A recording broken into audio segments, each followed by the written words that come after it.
Kung may totoo lang maski isa, I will hang myself in front of you.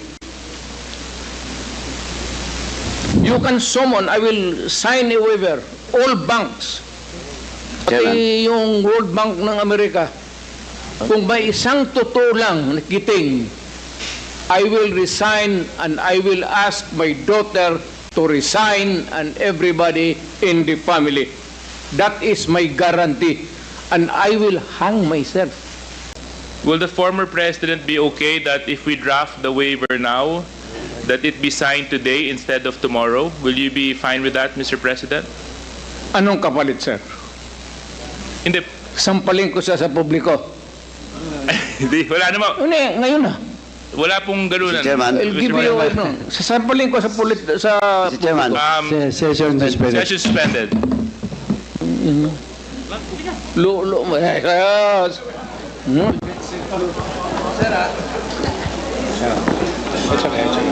Sabi. Order, please. Order. Sige, go ahead, Mr. Trillanes. So, ito po ang sige, doon po sa mga unang slides muna. Ayan. So, ito po yung mga bank accounts na nakalap ko po ito noong 2016. Tapos, ito po ay na-validate na ng Ombudsman na kaparehas nga nung naisumite ng AMLAC sa kanila. Kaya, ano po tayo? Kumpiyansa po tayo sa provenance nitong dokumentong ito. So, sige po, next slide. Ito po yung mga iba't ibang mga pumasok na pagkapirahan kay accounts ni Duterte. Tapos, sige po, next slide. Ayan. So, ang total po ng mga credits na pumasok ay 2.4 billion. No? Ngayon, kung ano talaga yung actual total, malalaman po natin yan pagka binuksan po yung accounts. Ngayon po ito, no? Ang pagkakamali po ni Mr. Duterte nung nagtatago siya ng pagkapirahan ay ginawa niyang joint account yung kanyang anak na si Vice President Sara Duterte. Kaya ito po ay alam po naman natin na exempted sa bank secrecy law ang impeachment. So lalabas po yan lahat. Sige po, next slide. Ito po yung last slide, no.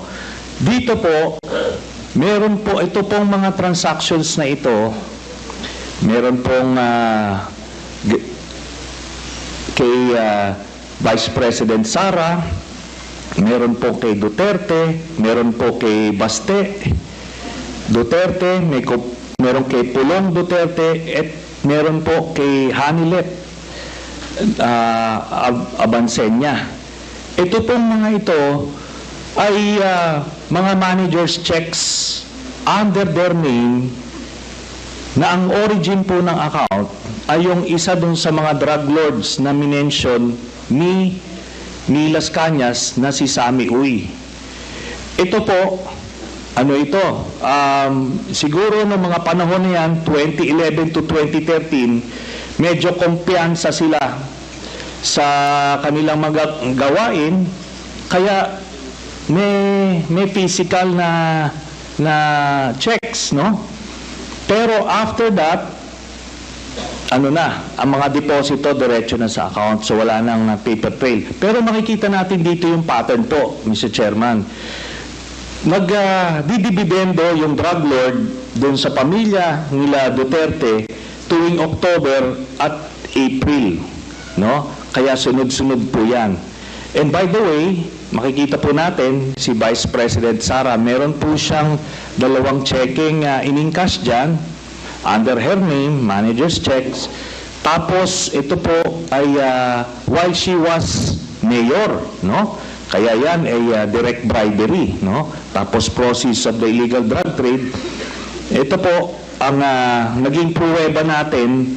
Kaya nung cross match po namin yung dokumento na kuha namin at dito sa mga personalidad na minention po ni Arturo Las Cañas, na-confirm namin yung kanyang istorya.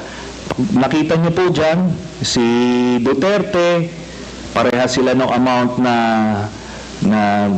in-cash, no? Tapos itong mga anak, sila Baste Duterte, ayan po, tagte 10 million every 6 months. Kay Pulong Duterte, meron din. Ngayon po, lahat ito ay hawak yan ng mga bangko mismo. Meron silang physical copy, meron silang soft copy netong mga sinasabi na ito. Kaya hindi po yan pwedeng i-deny lang kasi alam naman natin yung mga estilo ni Duterte, mag-a-admit konti pero magde-deny to confuse everyone. Pero ito po yung smoking gun, Mr. Chairman. So, yan po, we concluded na peke talaga ito. Ginagawa niya yung war on drugs para proteksyonan niya yung sindikato niya na sina Michael Yang, Sammy Uy at Charlie Tan. So, kaya po nung sa Davao pa lang pinapatay po nila yung kompetensya. Tapos nung sila na ang presidente, ginawa nilang National Death Squad, ano, yung nangyari. Tapos si Leonardo nga po yung ginawa niyang point person. Tapos yung drug list na sinasabi ni Duterte, merong legitimate mga personalities doon, galing doon sa mga iba't ibang ahensya. Pero pag may kailangan silang isingit na mga kalaban nila sa drug business, sinisingit po nila doon. Kaya nga may mga tinutumba na mga involved din sa illegal drugs kasi kompetensya nila yon sa distribution. Kaya yan po lahat na yan ay napagtagpi-tagpi namin. So, kaya that would explain kung bakit protektado si Michael Yang kahit na may report itong si Colonel Asierto. Tapos hindi lang po yan, nung nilabas po yung report na yon, sa sobrang pagproteksyon nila kay Michael Yang, yung mismong gumawa ng investigasyon, yun yung gustong ipapatay at sinampahan ng kaliwat kanang kaso. Kaya makita natin dun sa mga drug lord na hindi kasabwat sa sindikato ni Duterte, ano siya, porsigido siyang patayin. Pero doon sa kanilang grupo, itong mga ito na mention, Michael Yang, Charlie Tan at Sammy Uy, protektado hanggang ngayon. Ni nga yung PDEA director ni Duterte na si Wilkins Villanueva, ni hindi nga masama sa drug list hanggang after 2022 si Michael Yang. Yun po ang dahilan kasi biniling po sa kanya yan ni Duterte. Salamat po. Mr. Chair. Yeah, please proceed, Congressman Teves. May I Mr. ask Chairman. the former President kung alam niyo po ba na kinasuhan po ni former Senator Trillanes sina Congressman Paulo Duterte, Attorney Mans Carpio for drug smuggling? Hindi ho. Pero kung totoong drug smuggling man sila, they should be prosecuted in court. And if convicted, they should serve sentence in jail. Hindi ko pipigilan yan. Kung kung totoo. Ngayon, yung narration dito ni ko kilala itong taong to, forgot his name. Your Honor, if there is an iota of truth, ayuta lang, baski konti lang, you can find out, may nilagay siya ng records. Now, I'm willing to execute an affidavit or kayo na lang to summon the banks pursuant to my waiver. Kung may totoo lang baski isa, I will hang myself in front of you. You can summon, I will sign a waiver, all banks. Pati yung World Bank ng Amerika, kung may isang totoo lang na kiting, I will resign and I will ask my daughter to resign and everybody in the family. That is my guarantee. And I will hang myself.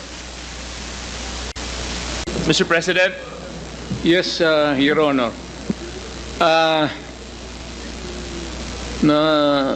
Nalilito na ako kung anong sabihin ko. Pero sabi ko kung if I'm lying or if my statements are falsely stated, or if there is an iota, magbigti ako. So, in the same manner na kung magbigti ako si Trillanes, dapat magsabay rin sa akin. okay, duly noted of your thoughts, Mr. President. Former Senator Trillanes, you're recognized. Maraming salamat, Mr. Chairman. Ito pong dokumentong ito po yung naging basis ko nung plunder case na final ko kay Duterte noong 2016. At ito po ay inimbestigahan ng Ombudsman at ang Deputy Ombudsman Arthur Carandang, and I think the Quadcom can invite him. Siya ang nag-conduct ng investigation. Humingi siya ng dokumento sa AMLAC at kinonfirm niya. And because of that, tinanggal ni Duterte si Deputy Ombudsman. Now, aside from that, so pwede natin, suggested by Chairman Paduano, na yung AMLAC mismo, unless, since hindi naman na siya incumbent, pwedeng ma-access yun with the waiver. Pero we've been there before. Nagsabi na yan siya na magbibigay siya ng waiver. Puro bluff yan. Pero hindi, kaya nga mas maganda kung ma-draft na po natin yan ngayon para papirmahan niya yan dito, no? Para wala ng alibay. Pero ito po, I'll be presenting later on, Mr. Chairman, a video of his actual admission of these accounts. No? So, ito naman pong mga cheque na in-encash, in-extract lang namin from that long list. Mga managers checks po yan, hindi nawawala sa system po yan. And later on, exempted sa impeachment cases, kaya pwede po lumabas yan, ipepresenta po yan. That's the smoking gun ng proceeds of the illegal drug trade ng Duterte crime family. Salamat po, Chairman. Thank you very much, Sir, I have to Senator respond Trillanes. to it. This guy Former President, is with all due respect, I'll have to follow the rules. Yeah. I will give you time later, Mr. President. I will give you time later. Just so that we can put to rest this issue of waivers, because it's been going back and forth. Will the former president be okay that if we draft the waiver now, that it be signed today instead of tomorrow? Will you be fine with that, Mr. President? Anong kapalit, sir? Hindi. Sampalin ko siya sa publiko. Hindi, wala naman. Ngayon na. Wala pong ganunan. Mr. Chairman. I'll give you, sasampalin ko sa Mr. Chairman. Session suspended. Session suspended.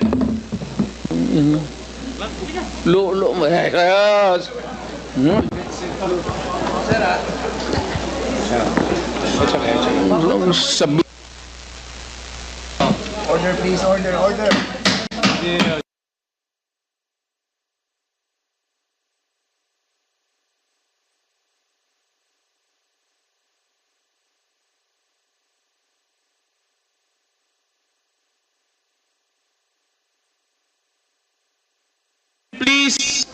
Please observe proper decorum. We are in a committee hearing. We have already stressed from the very beginning that the proper rules, decorum, will be implemented regardless of who you are. Regardless of who you are. We live by a set of rules in this committee, and those set of rules will be followed, and those set of rules will be implemented. If I may. Wait, session, it's still suspended. It's still suspended.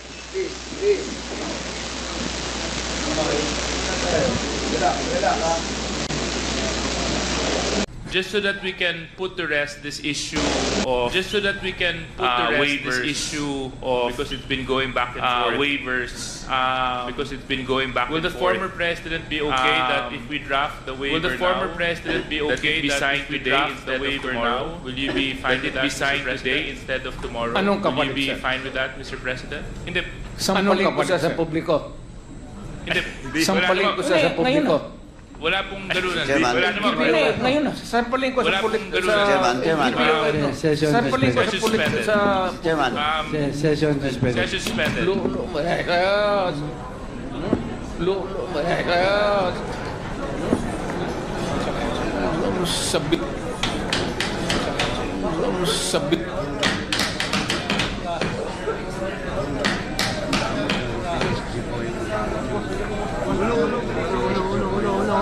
Ulo muna, huwag muna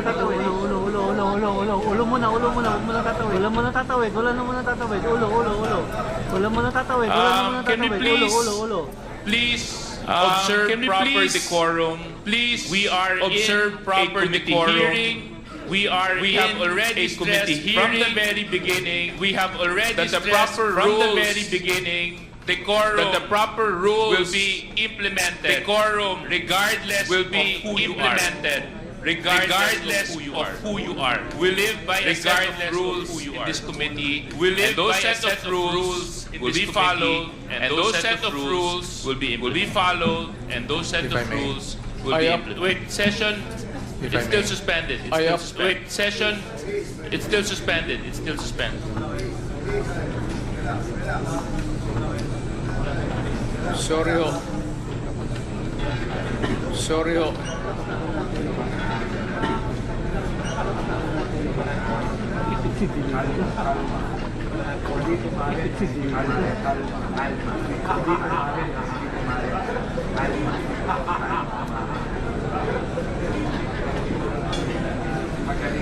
If I may, Mr. Chair.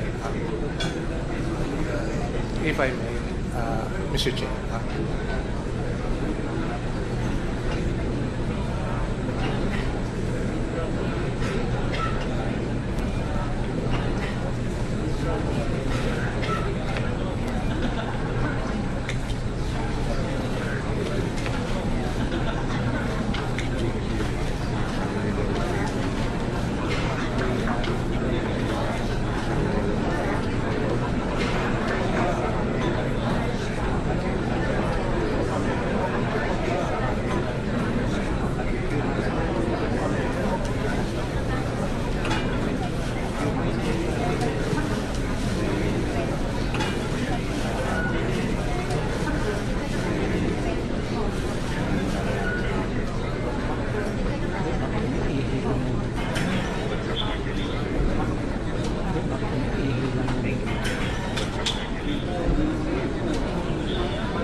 si ano, wala si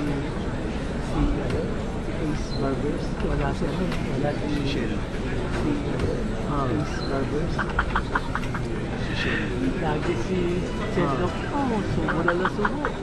Haba na, lagi si Chedok. The hearing is now resumed. Chairman? Yes, Chair. SDS. Mr. Chair, may Mr. Chairman, may I move, with Wait, priority? former Mr. Chairman. President, I just would Yeah. like to apologize for the unbecoming behavior. Init sa ulo lang yun. thank you very much for your apology. It is accepted, and I hope that the others beside you would also observe proper decorum.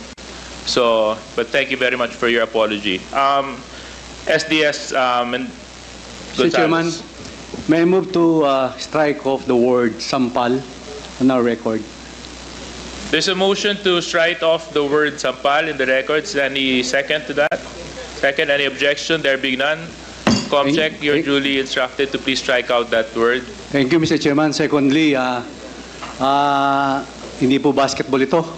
Yung mga miro nang nag-aaway, yung mga players, kalmante lang po sana. Hindi na maulit yun. Salamat, Mr. Chairman.